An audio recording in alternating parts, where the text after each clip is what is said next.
This morning at 4 o'clock, I was awakened by a voice. Not a dream, not a thought, a voice. I can't stay silent any longer. You have 48 hours. I sat up in bed, my heart pounding, my hands trembling. I didn't want to record this. I knew that as soon as I said it out loud, there would be no turning back. But I got up, took my phone, and recorded an audio message. In that audio, I recorded everything I was shown. And then I created a script for the video. What you're about to hear is not a prediction or a theory. This is what is already happening and what will happen in the coming months. People are disappearing. They don't die, they don't leave, they just dissolve. A person walks out of their house and that's it.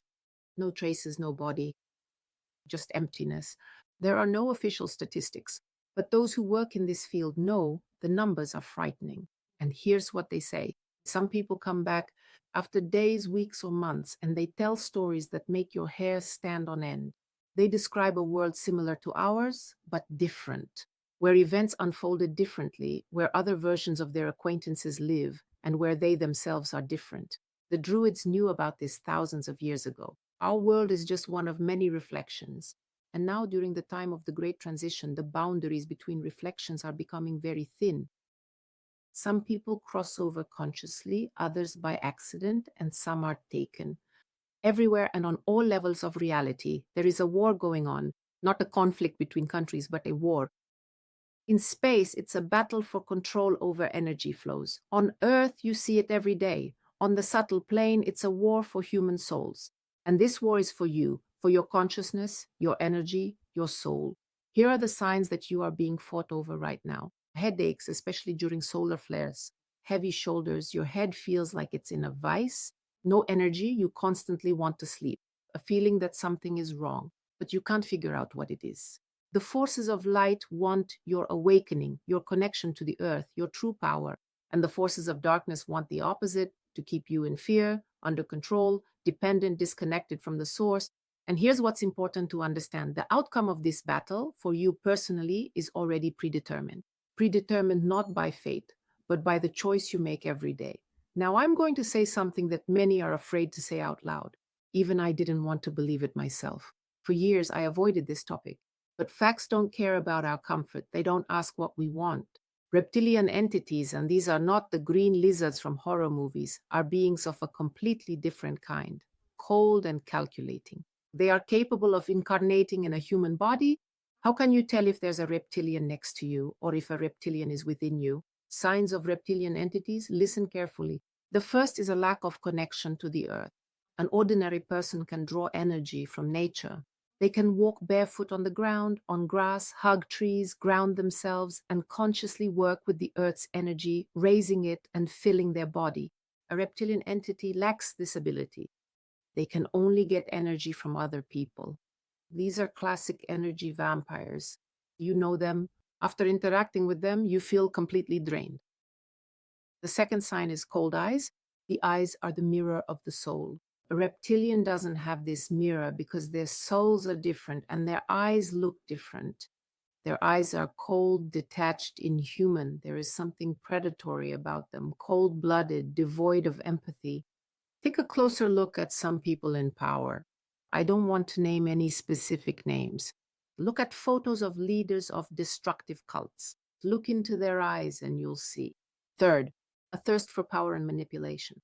Since reptiloids feed on negative emotions, they constantly provoke conflicts. They troll, intimidate. They push people to the point of hysteria. Their goal is to keep humanity in fear and division. Why do they do this? Because they cannot control an awakened person who is connected to the earth, to nature. That's why reptiloids instill various fears in people, especially those related to flora and fauna, so that people don't go into the forest, so that they live in megacities far from the earth. And now, as the transition approaches, the reptiloids don't want to let go of their food source just like that. Their plan for the coming months. In 2026, we will see the abduction and replacement of key political figures. They will be replaced by doubles. There will be an internet shutdown across all of Russia under the pretext of security. But we will also see shutdowns in other countries, as well as climate catastrophes carried out through the manipulation of water and cold cyclones, provoking protests by crashing currencies, primarily the ruble, A huge increase in food prices, intensified digital surveillance, and the physical suppression of dissenters. Half of these predictions are already coming true. Open your eyes. Now I'm going to say something that might be very unpleasant for you. But first, the main point. If you recognize yourself in these signs, it's not a sentence, it's a diagnosis. It's not too late to change everything. The most important thing is that if you are able to see this, it means you are already at a fairly high level of consciousness. And those who are at a high level of consciousness can change everything. You can change. I was shown the signs of those who will not be able to transition into the new reality of light. First, those who lack a connection with nature. If you don't feel the energy of trees, the earth, or water, if nature seems to you like just a backdrop or even a dangerous place full of sinister animals, insects, snakes, or spiders. Second, if you are dependent on negative emotions. Let's be honest, you feed on drama, conflicts, bad news, and gossip. That's your main source of life. Without it, you get bored. Life seems empty. Third, the inability to feel gratitude. You always focus on the negative, on what you lack, but you don't see or appreciate the gifts you've already received, what you already have. Fourth, constantly blaming others. All your problems are because of those around you, the government, your parents, your partner, but never because of you. Fifth, the fear of silence. Are you afraid to be alone with yourself? You constantly distract yourself with your phone, the TV, or noise. You're afraid to hear your inner voice, so you constantly turn something on: books, videos, music, it doesn't matter what. Six, envy and comparison. If you often compare yourself to others and their success, what they achieve while you don't, causes you pain instead of inspiration. Seventh, living on autopilot. You don't even remember what you had for breakfast. You're not present in the moment. All the days blur into one. What happened yesterday? And a week ago? Do you remember? If you recognize yourself in at least three of these points, that's a serious signal, an urgent one. There is a guide on how to get out of this, how to cleanse yourself and reach the necessary vibration level to transition into the reality of light. But there's another side to it. What I was shown for the next 10 years is both frightening and awe-inspiring at the same time. By 2036, flying cars will become commonplace. Houses will be built with landing pads on the roofs. Drones will deliver food right through the window. Stores will become empty. There will be no need for them anymore. Humanoid robots will enter every home. They will do all the housework smarter, faster, and more efficiently than people. Work will become a matter of choice because people will no longer need to work, and interfaces implanted directly into the brain will allow any knowledge to be downloaded instantly.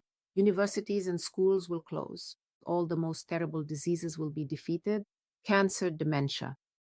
Aging will be significantly slowed down and people will live longer. Sounds like paradise, doesn't it? But here's what no one is talking about.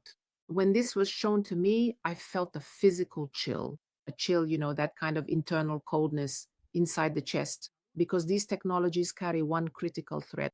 They block people's ability to love. Love is an energy of a certain vibration, and it requires a connection with the earth, with nature, with the soul. It requires unconditional acceptance and a connection with one's true nature. But when a person is constantly surrounded by technology 24 hours a day, 7 days a week, that connection is broken. The heart chakra closes. I saw that in this beautiful future, people will be very lonely. Just look at the younger generation. People live in their phones. They don't know how to look others in the eye. They avoid deep feelings. And this is just the beginning. People will communicate with artificial intelligence because artificial intelligence knows how to mirror a person, knows how to make a conversation interesting. Then people will stop communicating with each other, stop meeting, falling in love, stop loving. History is cyclical. After all, we've already gone through this lesson once before. Atlantis reached incredible technological heights, but people lost their connection with the soul. As a result, they lost their connection with the earth. And the earth created a catastrophe that wiped out the entire continent. Now we are standing at the same crossroads. The first path that humanity can take is robotization. This is the complete digitalization of consciousness.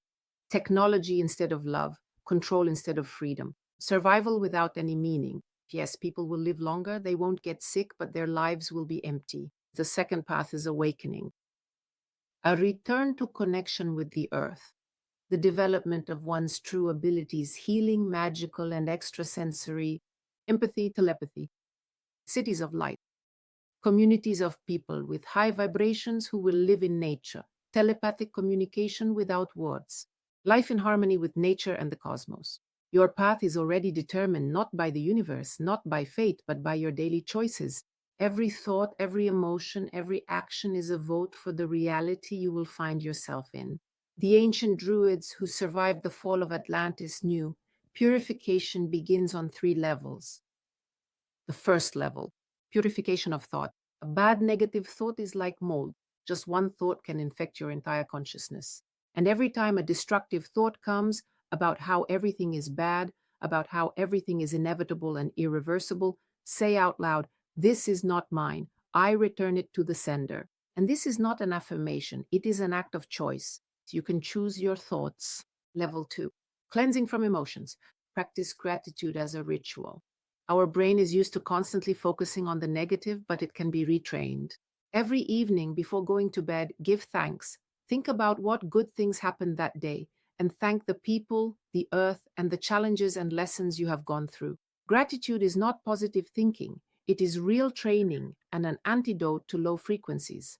The third level is cleansing the body. Ground yourself, walk barefoot more often, work with fire, meditate on a candle or the flame of a bonfire. Use lemon to cleanse your energy field. Water with lemon. Wipe your palms and feet, cleanse your mind with water. Don't just drink it, consciously thank the water. And most importantly, restore your connection with your inner guide. Every person has a higher self. It is a parallel version of you from a more conscious reality. Turn to this part of yourself, your divine part, ask for advice, and the answer will come through signs, through people, through coincidences. But if you want to go through this period not alone, know that in the coming months, the boundary between worlds will become thinner and thinner. Those who are pure, who are conscious, who are connected to the energy of the earth will enter the new reality naturally. Those who are asleep, those who have not managed to awaken, will remain in a world of control, fear, and technological dependence.